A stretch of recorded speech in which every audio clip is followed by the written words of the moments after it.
Hello, everyone, and welcome again to another Teacher Joseph podcast. Well, today we're going to talk about shadowing because I've had some emails from you asking me for clarity around it. Many of you still feel that it's quite a mysterious thing and you don't really understand why you're doing it or how to do it. So let me just explain a little bit more. I'm going to take the schwa sound as an example. Now, any of you who've had grammar lessons at any point in your life have been told about this mysterious schwa sound. And they always use the same words to demonstrate it. Words like teacher or about. And they tell you that you should just drop your mouth to make this sound. Depending on who you're talking to, they will also tell you that in English, sometimes the schwa sound replaces prepositions, like you should have told me rather than you should have told me. Now, if that's confusing for you, you're not alone. It's confusing for everyone. And even when I'm giving those examples there, I'm thinking, well, I don't hear any real sound there. The problem is, if you study a rule, you're expected to remember that rule, but it doesn't help you use it. Whereas, if you do something practical with that rule, then it makes it more alive. If you look through any pronunciation guide, you're going to see lots and lots of rules. The last one I looked at had something like 20 rules. Oh, remember, if these two vowels are together, you make this sound. Remember, if these vowels are together, then you make that sound. Oh, and after the letter K, it's different. After the letter Q, it's different. And if you put N and G, the consonants together, this is a sound. I mean, really, who can possibly remember all those rules? Nobody can. So the best way to be learning this kind of stuff is not about learning the rules, it's about simply copying a person who's using those rules. And when you copy a person who uses those rules, if you're really interested, you can go and read about the rules, but otherwise you wouldn't need to know. So, for example, if you hear a radio presenter speaking on the radio, he's on there every day, so you can trust him to be a good presenter. You like his accent. What would you do? Run away and write to him and ask him what rules he's using? Because the chances are you're not going to get a reply. And even if you did get a reply, the person's probably going to say, sorry, I don't know anything about rules. All I can tell you is this is how I speak. Children can't read or write, so they can't follow rules. They just copy their mother and their father. So they don't learn rules, they learn immediately the demonstration of the rule. And that is what we're talking about, demonstrating rules rather than learning what they're called. Imagine in your house today, there's a bag of potatoes. Okay, so if you go to your kitchen, you'll find a bag of potatoes. Now, imagine that you don't know what potatoes are. This is the first time you've seen them. So you go to the kitchen, you see this plastic bag, you look inside it, and there are these large lumps of something. They look like stones, but they're maybe a bit softer. Okay? So, in order to find out what they are, you email your friend and you say, hey, can you give me the name of these things? And your friend comes back and says, yeah. They're potatoes. Now you're very hungry. There's no other food in the house. So now you know what they're called. Does that help you? Are you still hungry? Of course you are, because you don't know what to do with them. You're looking at them and you think, oh, well, they don't look very tasty exactly. What am I supposed to do with them? So, imagine a second scenario. You have a bag of potatoes in the house. You know what they are, you know how to cook them, but you don't know what they're called in English. Now, which of those two scenarios are demonstrating the most useful thing? Which of those two scenarios would be most useful for you? Of course, it's using the potatoes because you can cook dinner for a family of 6 people. But if you just want to know the name of them and then you can't work out how to use them, it's of absolutely no help. So, this brings me back to my point. Okay, you can learn as much as you want about the schwa sound and about the rules of English. You can buy as many grammar books as you want. They are helpful because they can introduce you to certain points of English so you know why we say things, but you can't expect them to teach you how to speak. So that's where shadowing comes in. Shadowing is when you forget about the rules, but you simply listen to a native speaker and copy exactly the way he speaks. Now, if you already have a whole list of vocabulary, very quickly you're going to find that that speaker may be pronouncing words differently. And that's how you learn. You copy him. So for 20 minutes a day, don't try to translate anything. Whatever you hear, even if it's just ba ba ba ba ba, try to say it. That, in essence, is shadowing. There's nothing mysterious about it. Many people try to make sense of it by writing about it and looking for special texts to shadow with. Some people like to read when they're shadowing. These things tend to slow the process down. Shadowing is very simply practicing how to speak. It's not about vocabulary, it's not about grammar, and once you get it right, then you'll realize that you're demonstrating the rules correctly. You hear this thing that's called the schwa. Now, this is a very different thing from trying hard to find a word with the schwa in it and saying it, because there's only 50 sounds in English. So if you imitate a native speaker for 20 minutes, you're copying those sounds literally hundreds of times. It's what kids do. Kids can't read or write, and it's one of the easiest ways to learn. And you might think, oh, but that's not learning. But it is. It's learning how to speak properly. It's learning to connect your mind with your mouth. And that's a very different thing from learning new words. So, my advice to you today is find a YouTube clip or live radio and simply listen to what the person's saying. Don't try to understand anything, just like a child. See it as a game. Try to imitate them talking out loud. It sounds crazy, but it'll introduce you to these rules that you're trying to learn in a different way. And it will also help you to understand more about breathing, intonation, fluency, speed. So that's very, very important. Okay, so that's one email that I've had this week. Actually, two emails. Two of you have been asking me to do shadowing texts, but there's no point of doing that.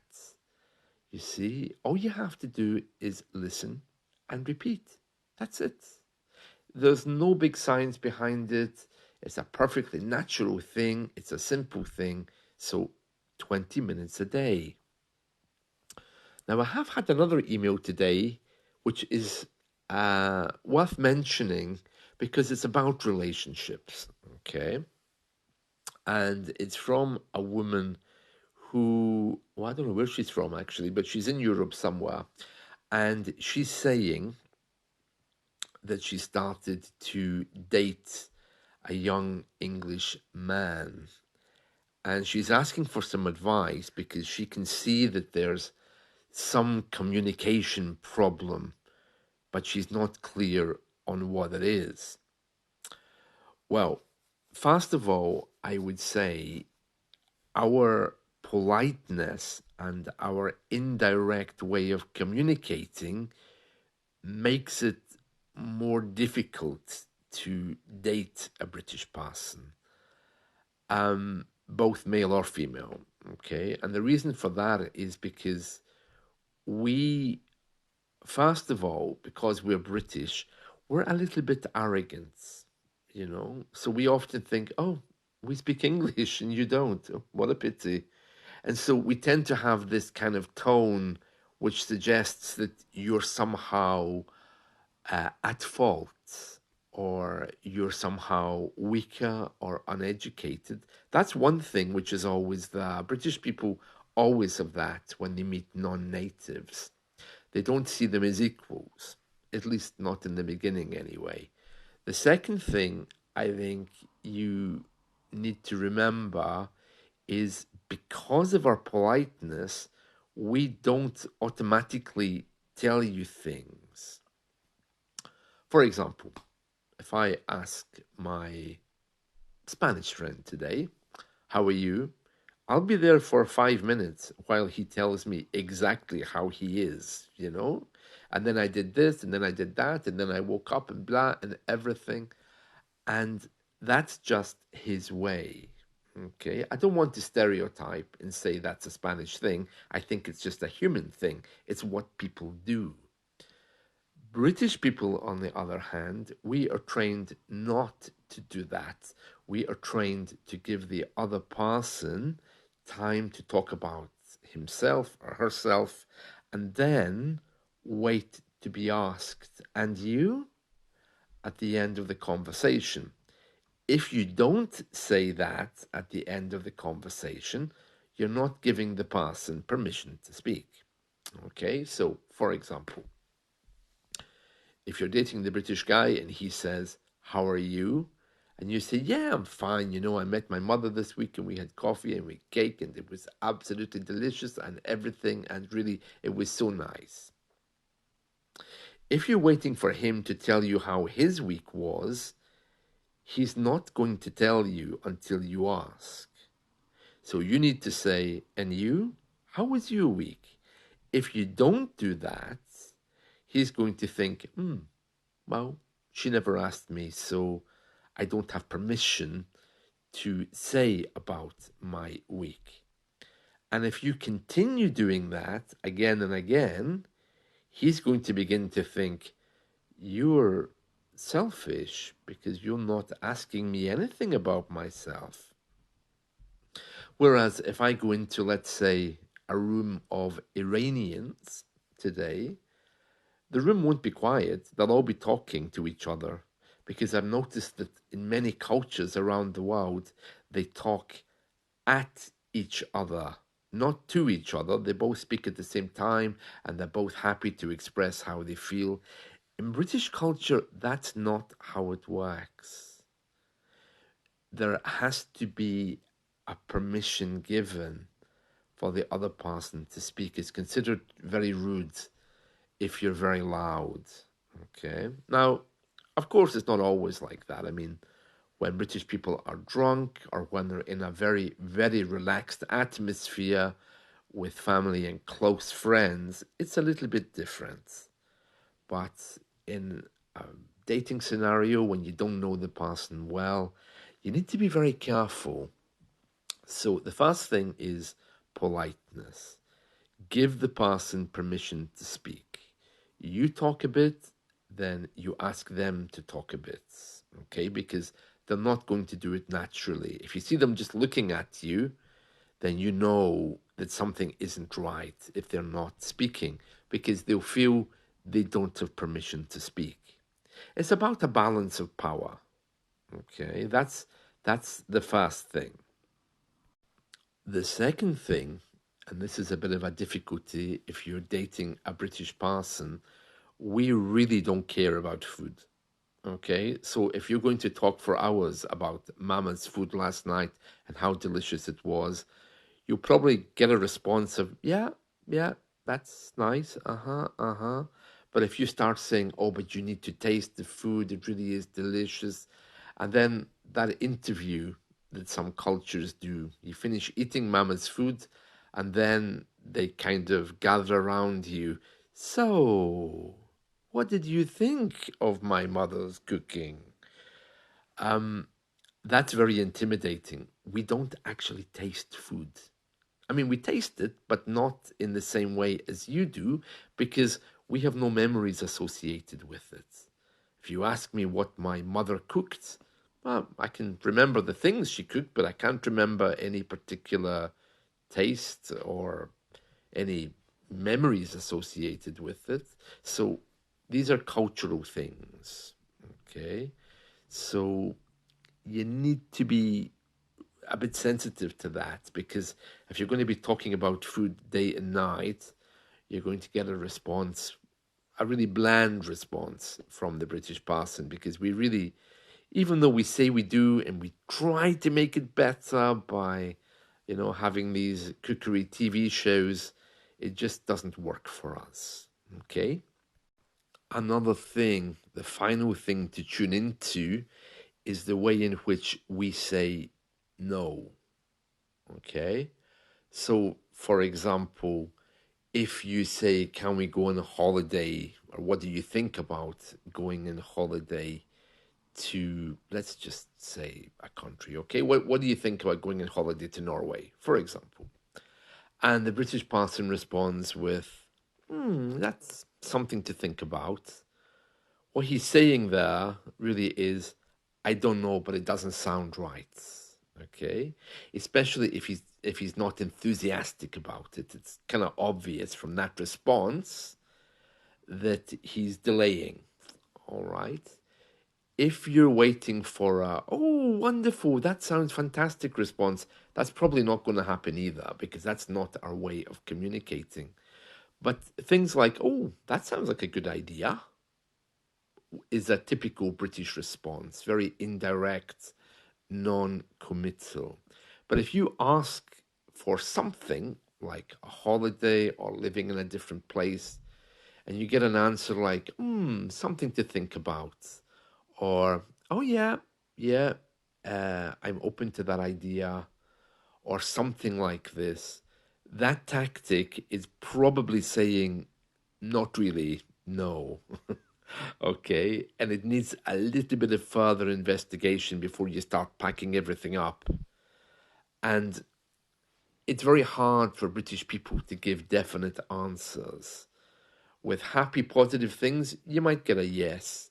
But when it comes to a no, we aren't good at that.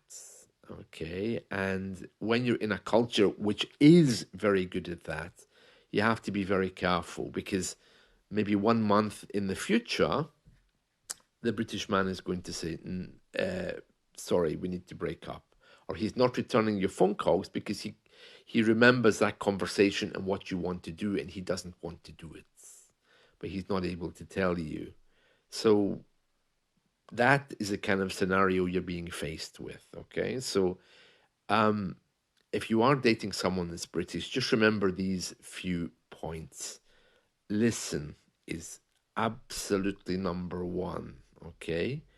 If you're accustomed just to talking and for the other person to be talking, that doesn't happen with British people. Okay.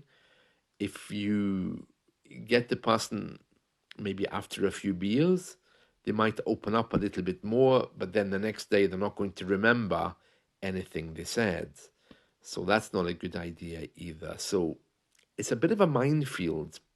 And if you think that's bad, it's actually the same for British people when they date.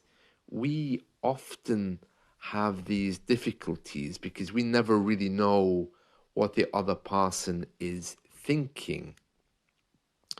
When we get older, it's a little bit easier because you can be quite direct with people with more experience and more confidence. You can say things like, "What do you mean that should be okay? Is that a yes or a no? Why are you uncomfortable with it?" But of course, if you do that on a first date, the person's going to run, you know?